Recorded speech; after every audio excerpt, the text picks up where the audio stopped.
Je vais séparer les présentations que je pourrais faire, les introductions au débat, en trois. Donc il y aura une première partie plutôt sur le travail, et puis une deuxième partie plutôt sur la souffrance, et puis après on verra. Alors, moi quand Jamy notamment m'a proposé ça, moi ça me rappelle toujours une phrase qui m'a marqué. Alors, quand je vais vous dire où je l'ai lu, ça va faire sourire, mais c'est dans le troisième tome des Mémoires de Giscard d'Estaing, qui retraduit le dernier entretien qu'il a eu avec François Mitterrand la veille de sa mort. Et à un moment donné, il demande à François Mitterrand, mais bon, est-ce que vous n'avez pas un regret principal, important, majeur? Et Mitterrand lui répond, si c'est celui de n'avoir pas réussi à changer l'entreprise. Voilà. Alors on pourrait dire qu'on a là quand même quelque chose de fondamental, puisque c'est le principal regret d'un président socialiste sur son lit de mort. Et malheureusement, on peut se dire que tous les suivants, qui ne sont pas morts, mais pourront avoir le même regret. Mais encore faut-il qu'ils en aient eu l'intention. C'est-à-dire on est toujours au même stade, c'est quand même ça le point de départ, où les questions de l'entreprise, que moi j'entendrai pour ce soir comme les questions du travail, sont toujours, pas de temps en temps, sont toujours occultées dans tous les débats politiques ou sociaux. C'est-à-dire on va parler de plein de choses, on va parler de l'emploi, on va parler des statuts, on va parler des acquis sociaux, on va parler de ce qu'on va devenir quand on cessera de travailler, c'est-à-dire de la retraite, mais à aucun moment on n'entend parler du travail, c'est-à-dire ce que je vais commencer à définir dans la première partie, parce que quand on parle de... Alors j'élargirai parce que, pour ne pas parler que de souffrance, je parlerai plus globalement de santé au travail. Quand on aborde les questions de santé au travail, ça demande tout simplement de commencer par définir qu'est-ce qu'on entend par travail et qu'est-ce qu'on entend par santé. Et comme vous connaissez tous la fameuse phrase de Camus sur bien nommer les choses, pour ne pas accroître le malheur du monde, c'est exactement ça, mais littéralement, qui se joue sur la caractérisation de ce qui se passe dans le travail. C'est-à-dire, si on nomme les choses d'une certaine façon ou d'une autre, on n'ouvrira pas du tout les mêmes voies d'action possibles pour transformer les situations. Et ça, il faut vraiment l'avoir en tête, parce que ce n'est pas des débats théoriques, intellectuels, simplement, qui sont nécessaires, hein, bien sûr, mais c'est un débat qui enchaîne directement les portes que l'on va ouvrir, les chemins que l'on va suivre pour mener des actions qui transforment le travail. Donc j'y reviendrai plus dans la deuxième partie sur comment on regarde les questions de santé au travail pour illustrer ça.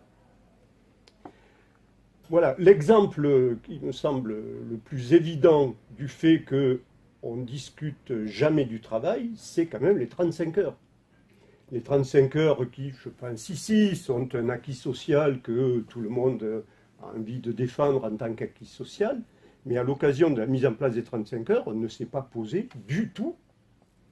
Ça et là, dans quelques organisations syndicales, mais de manière assez superficielle, on ne s'est pas posé du tout la question de qu'est-ce que ça allait donner sur le travail des gens. Hein? Et donc, on a mis en place une mesure, comment on pourrait dire, quantitative, finalement, de mesure du temps, sans s'interroger dans ce bocal du temps de travail, mais qu'est-ce que les gens y faisaient concrètement. Voilà. Et donc ça m'amène à poser un peu une manière de regarder le travail autour, un peu ce qu'a dit Jamy dans son introduction. Le travail, c'est fondamentalement un acte créatif. Voilà.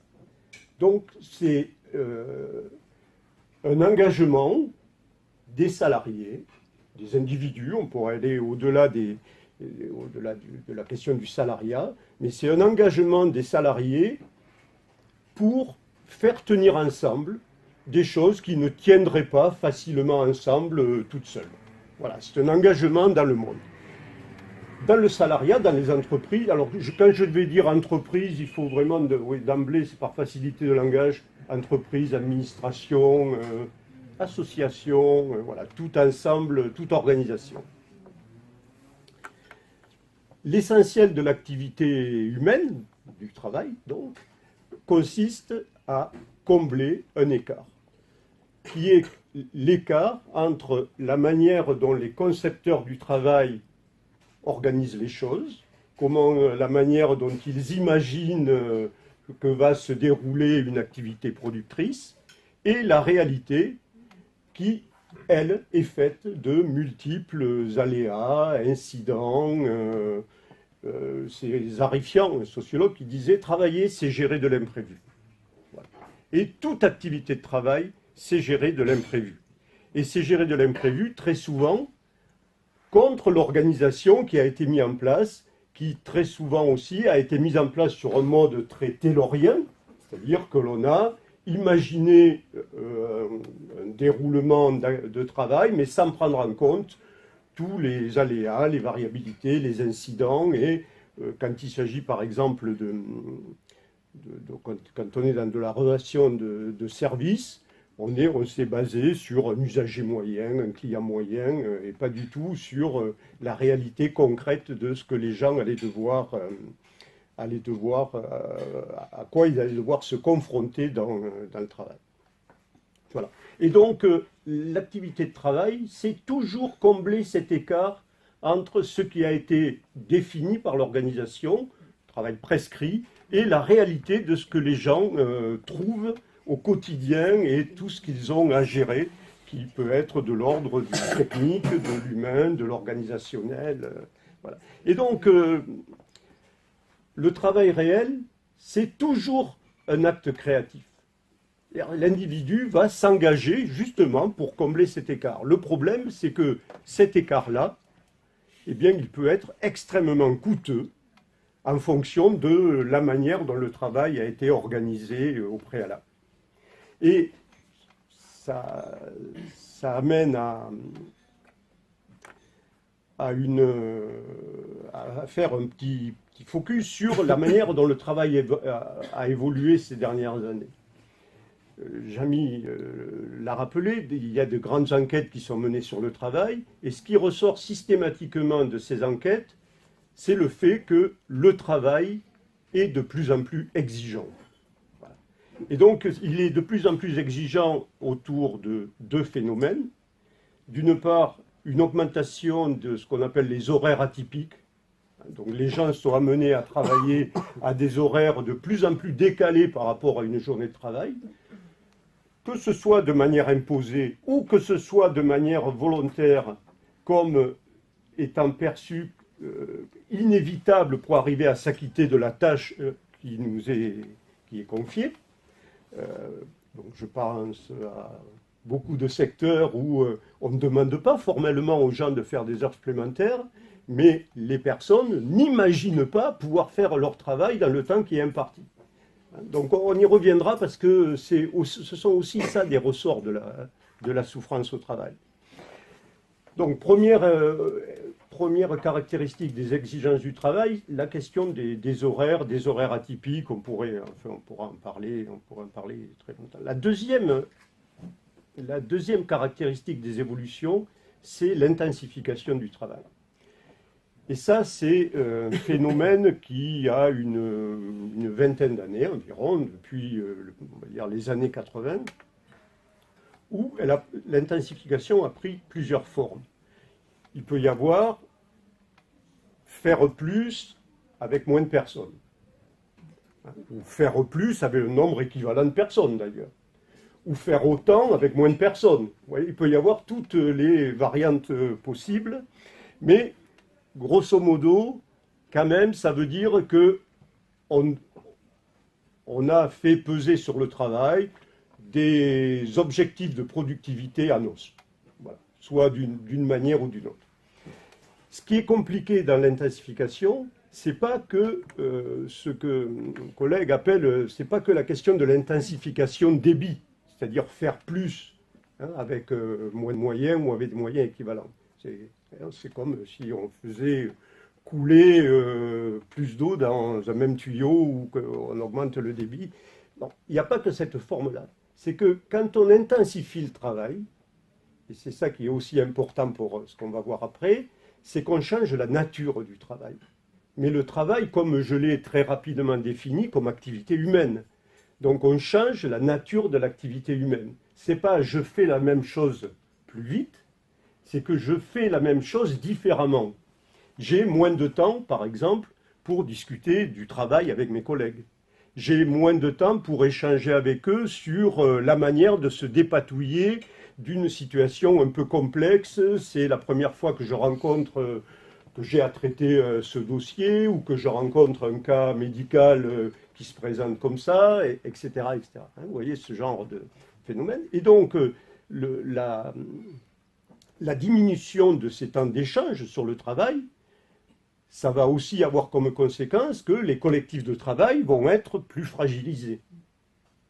Donc c'est bien, et puis peut-être que dans ce même contexte, la hiérarchie fera peser un contrôle plus grand sur le déroulement de l'activité de travail des personnes. Donc on a, c'est important de le souligner, un changement de nature du travail. À ça se rajoutent bien sûr tous les phénomènes un peu plus macro de financiarisation de l'économie, et notamment de financiarisation des entreprises. Et ça a été très bien décrit par Pierre-Yves Gomez, qui est un économiste, chercheur en gestion, où à partir du moment où l'actionnaire n'a pas comme objectif, même en société capitaliste, n'a pas comme objectif le développement de l'outil de production, mais retirer un bénéfice important à court terme d'un outil de production, on pourra citer plein d'exemples aussi si vous voulez, les choix d'organisation qu'il fera ou qu'ils feront, ces actionnaires, ne seront pas les mêmes du tout, de par nature. Hein, par exemple, je vais illustrer ça par quelque chose de très micro. La mise en place des nouvelles organisations du travail du type, ce qu'on appelle le lean production. Hein, donc les systèmes allégés, en fait, on allège quoi? D'ailleurs, je pense que je l'ai mieux décrit dans un texte que tu as retrouvé, je ne sais plus où, que ce que je vais vous dire ce soir. Mais on allège quoi? On allège tout. On allège le nombre de salariés, on allège l'espace disponible pour chacun des salariés, on diminue les déplacements, on diminue les gestes qu'on va considérer comme inutiles pour la productivité, bien sûr. Et donc on va comme ça corseter l'activité de travail dans un objectif qui est il faut produire le plus rapidement possible, au coût le plus réduit, mais pour tirer le profit le plus immédiat pour satisfaire les investisseurs. On n'est même pas dans la logique patrimoniale capitaliste qui est j'investis dans un outil de production, mais avec l'objectif de le développer. Donc on n'est même pas forcément, parce que l'actionnariat, je ne sais pas, vous avez dû voir ça, mais il est d'une volatilité absolument incroyable, puisque le temps moyen de détection d'une action, je ne sais pas si vous avez vu, il est de 22 secondes. Hein, donc une action, à moyenne bien sûr, change de main toutes les 22 secondes. C'est-à-dire on va là où le profit sera le plus immédiat. Très concrètement, ça veut dire quoi sur le travail, en tant qu'activité humaine telle que je l'ai décrit? Et ça veut dire par exemple qu'on va supprimer ce qu'on appelle en milieu industriel les stocks tampons. C'est-à-dire les salariés savent que le système ne fonctionne pas tel qu'il est prévu qu'il fonctionne. Qu'une machine, ça s'use, une machine, il y a des arrêts, il y a des incidents, et que ça met le bazar dans la production. Pour se prémunir d'un bazar trop important qu'ils auraient à gérer, les salariés font, sur des chaînes de production, dans des univers divers de production, ils font des stocks tampons. ils se mettent des trucs à proximité pour, s'il y a un incident, eh bien, ça donne de la souplesse pour réparer plus vite ou pour traiter l'incident plus rapidement. Le lean production, c'est la suppression totale des stocks tampons. C'est-à-dire, c'est la suppression totale de ce qui permet de mettre de l'huile dans les rouages, au propre comme au figuré. Hein, donc, c'est ce que je veux souligner en prenant cet exemple, c'est qu'on voit que des politiques d'actionnariat se concrétisent dans le plus quotidien de l'activité de travail et va avoir directement une influence sur finalement ce que ça va demander aux salariés que de réaliser sa tâche. Sa tâche, de fait, va devenir plus complexe, plus difficile et donc, comme je disais, va changer de nature. Voilà. À ça se rajoutent évidemment des modes aussi de gestion du personnel. Dans les évolutions, il y a aussi le fait qu'on a cherché à externaliser une partie de l'activité. Par exemple, les activités de maintenance, les activités de logistique ont été très largement externalisées. Et on parlait tout à l'heure des ronds-points. Ça, c'est quand même une sorte d'ironie de l'histoire. Je ne sais pas si c'est le bon terme.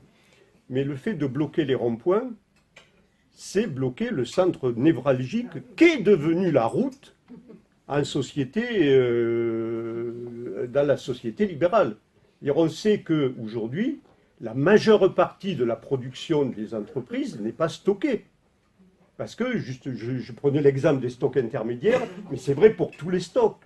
Dans les entreprises, les stocks amont, les stocks aval, il faut les réduire au minimum. Et donc, quand on produit, les marchandises sont stockées où? Sur les routes. Elles sont sur les routes. L'essentiel de la production est sur les routes en France. En France et dans les pays capitalistes développés. Et donc, aujourd'hui, finalement, on a créé en mettant toute la production économique, enfin, en tout cas une très grande partie sur la route, on a créé une fragilité que, finalement, le symbole de l'occupation des ronds-points vient un peu souligner. Donc là, il y a une forme de retournement. Voilà. Donc, externalisation, mais aussi, évidemment, le développement de l'emploi précaire. Alors, c'est pas ces questions d'externalisation, de développement de l'emploi précaire, c'est pas qu'une vue macro, c'est que concrètement, dans le détail de l'activité des gens, c'est-à-dire ce que j'ai appelé l'engagement des gens dans leur travail pour réaliser leurs tâches, hein, ça change les choses. C'est-à-dire, le collectif de travail, il n'est pas fait de salariés expérimentés comme avant, il y a des intérimaires qui tournent sans arrêt, il y a des CDD qui finalement ne souhaitent pas rester parce que les conditions de travail ne leur conviennent pas. Il y a donc des collectifs qui sont plus faibles du point de vue professionnel et qui vont demander encore plus de ressources pour les salariés qui, eux, restent dans les situations de travail. L'externalisation a le même effet. Quand on externalise, ça veut dire qu'il faut augmenter les tâches de coordination avec les sous-traitants, avec les entreprises prestataires. Et c'est un des gros problèmes de la SNCF aujourd'hui. Un des principaux problèmes de la non-qualité des transports à la SNCF, ce sont les questions de maintenance. Et la maintenance, pour une part, elle a été externalisée par la SNCF. Et les personnes employées à la SNCF expliquent en quoi l'externalisation est certes un problème du point de vue économique et social, mais comment ça a des répercussions sur leur travail, parce que, de fait, ils doivent rattraper beaucoup de situations qui sont maltraitées par les sous-traitants, mais les sous-traitants eux-mêmes, n'ayant pas les moyens, parce que les contrats ont été passés en serrant tous les boulons, de bien faire leur travail. Et des choses extrêmement, là aussi extrêmement concrètes, ceux qui réparent les voies, je ne sais pas s'il y a des gens de la SNCF, mais ceux qui réparent qui font l'entretien des voies, pour certains, donc, ils sont des sous-traitants, et on ne peut pas intervenir si on n'a pas un dossier d'intervention qui répertorie toutes les données techniques de la zone dans laquelle on doit intervenir. et notamment ce que ça suppose pour se mettre en sécurité sur cette zone, hein, qui est donc des aspects fondamentaux de ces interventions. Ce qu'ils vous décrivent, c'est qu'un grand nombre d'interventions aujourd'hui de maintenance sur les voies se font alors qu'ils n'ont pas le dossier technique absolument indispensable dans les procédures. Mais qu'il n'y a pas le choix. Donc ça veut dire qu'ils ne peuvent pas anticiper les questions de sécurité, qu'ils ne peuvent pas anticiper avec précision le matériel qui sera nécessaire pour faire l'intervention, et ça veut dire qu'ils vont devoir en permanence réguler, c'est-à-dire s'arranger, être créatifs, c'est-à-dire arriver à répondre malgré tout à une tâche que l'on a organisée de briques et de broc, parce que voilà, il y a eu ces divers phénomènes. Un autre élément des évolutions du travail, c'est le renforcement des politiques d'évaluation, où il y a eu beaucoup d'écrits là-dessus sur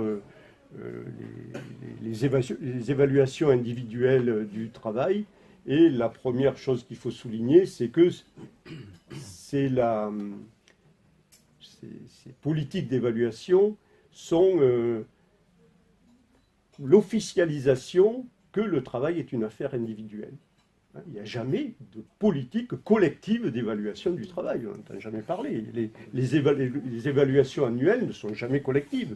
C'est toujours les entretiens annuels d'évaluation où on va essayer de peser ce que l'individu a apporté comme contribution à la bonne marche en fonction des objectifs qui lui ont été fixés. Mais finalement, ce qu'on évalue, ce sont des résultats, mais c'est jamais son travail. Dans le sens, c'est qu'est-ce qu'il a fallu pour que ces résultats soient atteints. Et donc là, on met le doigt aussi sur un autre aspect des évolutions, qui est la question de avec quels indicateurs les entreprises pilotent leur activité. Eh bien, c'est à peu près la même chose que si vous décidiez de conduire votre voiture avec la moitié de vos voyants en panne, hein, qui ne fonctionnent pas, et puis un journal sur la moitié de votre pare-brise. Hein, vous trouveriez assez vite que vous vous mettez en difficulté. Eh bien, la situation des entreprises, c'est ça. C'est qu'elles ont des indicateurs de production.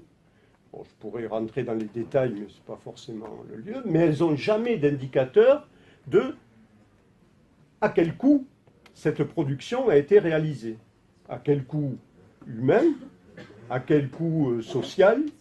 Et quand il y a des problèmes de santé au travail, l'exemple de France Télécom est quand même la plus belle illustration, la plus belle, avec des guillemets, de cette logique-là, c'est que, pour partie, je pense que c'est vrai, et c'est bien ça le problème, c'est qu'ils n'ont pas vu venir.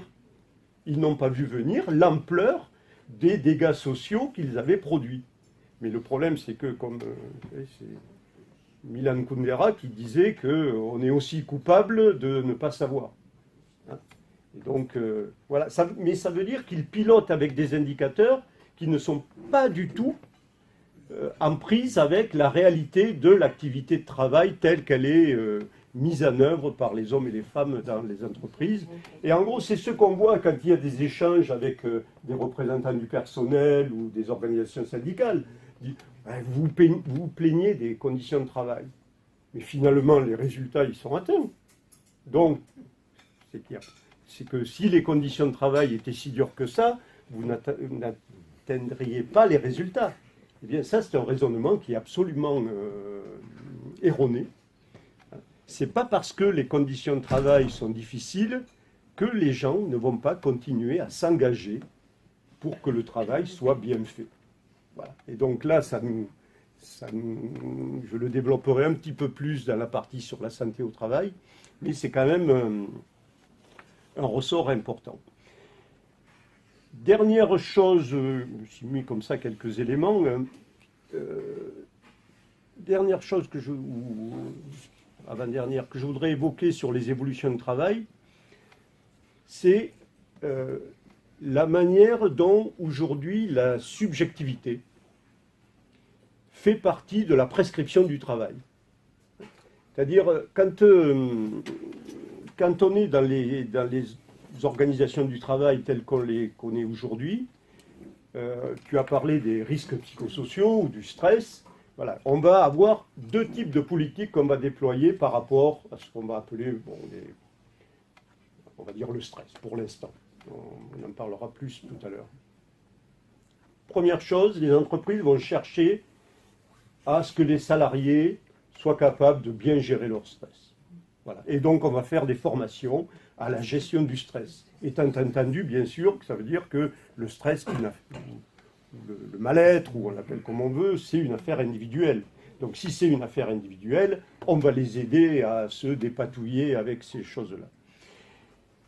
Donc ça, c'est un premier niveau qui est évidemment discutable et qui pose des problèmes. Mais le deuxième niveau est plus pernicieux. C'est l'émotion prescrite.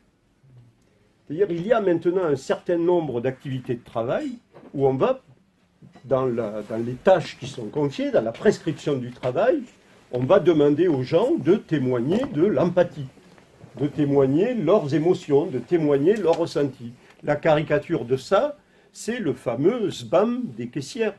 Hein, sourire, bonjour, au revoir, merci, hein, vous savez, cette prescription. Et puis on peut rajouter, selon les supermarchés, surtout dans les supermarchés, on rajoute quelques éléments au SBAM, au sourire, bonjour, au merci. Donc il y a une prescription de sourire, d'empathie avec le client. Et on a ça aussi sur les plateformes téléphoniques, où on exige, on demande aux téléopérateurs ou téléopératrices de sourire quand ils décrochent le téléphone sur une plateforme. Voilà. Et même, sur certaines plateformes, on va leur mettre un petit truc qu'on va coller sur le poste téléphonique, enfin, sur la console, un petit truc qui est une peluche rigolote, par exemple, pour leur rappeler en permanence, à chaque seconde, que voilà, la consigne qui est donnée, c'est que regardez la peluche, elle vous rappellera que vous devez sourire au client qui vous appelle. Donc voilà, il y a une convocation, il y a une injonction de rapatrier ces émotions dans une visée productive, finalement, puisque c'est ça l'objectif. Et après, on s'étonne qu'il y ait des risques psychosociaux. Donc dans le même temps, on va à la fois prescrire les émotions et puis nier finalement que les risques psychosociaux peuvent être liés au travail. Et on va considérer que non, ça c'est une affaire personnelle, donc j'y reviendrai tout à l'heure. Pour terminer sur cette partie, sur les évolutions du travail, la manière de regarder le travail, c'est quand même, j'ai démarré en disant que travailler, c'est toujours combler un écart entre ce qu'a prévu l'organisation et la réalité des choses. Voilà. Sauf que cet écart est irrémédiable, c'est important de le dire, il y aura toujours un écart entre ce qu'on peut anticiper et la réalité qu'on va trouver, parce qu'une partie de l'écart, des variabilités, c'est non prévisible, c'est inopiné. Sauf que ce qu'on constate, il y a beaucoup d'études qui constatent que cet écart entre la manière dont le travail est prescrit et la réalité a tendance à augmenter. Ça veut dire que s'il augmente, la contribution humaine pour qu'à la fin le travail ressemble à quelque chose, que ce ne soit pas un travail ni fait ni à faire, qu'on se retrouve dans ce qui a été produit, eh bien cette contribution humaine est d'autant plus importante. Et si elle est d'autant plus importante, ça veut dire que pour partie, elle va se faire contre l'organisation, et donc elle va avoir un coût élevé. Et c'est ce qu'on verra dans la deuxième partie. Et c'est ce que... alors je ne sais pas s'il y a des gens du secteur des soins, de la santé, mais quand on discute avec une infirmière, avec un infirmier, avec des personnes dans le secteur sanitaire social, cet écart entre ce que l'organisation a anticipé et permet, et puis toute la variabilité des situations que les gens ont à gérer, il est absolument énorme. Et donc, dans un même temps, il faut dire que sans la contribution humaine, sans l'engagement des gens dans leur travail, eh bien, rien ne se ferait de manière satisfaisante. Ça, c'est la première chose. Quand on parle du travail, c'est la première affirmation importante. Mais la deuxième, c'est de dire que, en fonction des organisations mises en place, eh bien, le coût humain sera d'autant plus élevé. Voilà. On peut peut-être avoir une plus, je pourrais rajouter des éléments. Oui, juste pour terminer, je dirais bien, c'est que quand on travaille, on se pose toujours la question, parce que c'était mis en, il y avait des articles ces temps-ci sur l'utilité du travail. C'est à quoi ça sert. Mais le à quoi ça sert dans le travail, c'est toujours aussi un à quoi je sers. Et c'est important parce que ça voudrait dire, sinon, si on ne prend pas les choses comme ça, on va parler du travail, mais de manière désincarnée, de manière voilà, trop à distance des réalités vécues par les salariés. Et moi, ce qui me frappe dans un peu toutes les réactions du gouvernement avec les gilets jaunes ou avec les mouvements sociaux, c'est que finalement, ils sont dans ce qu'on pourrait appeler aussi une vision extrêmement taylorienne des choses. Alors, qu'est-ce que c'est la vision taylorienne? C'est la séparation fondamentale entre les organisateurs, les prescripteurs, et ceux qui réalisent l'activité, ceux qui sont les opérateurs, les travailleurs. Puisque Taylor prétendait développer, mettre en place une organisation scientifique du travail qui était forcément juste, puisqu'elle était scientifique. Les ouvriers avaient forcément une vision moins globale, moins dans l'intérêt de l'entreprise, et étaient soumis à ce qu'il appelait, Taylor, la flânerie systématique. En gros, si on n'a pas les yeux dessus, ils vont très vite ne rien glander.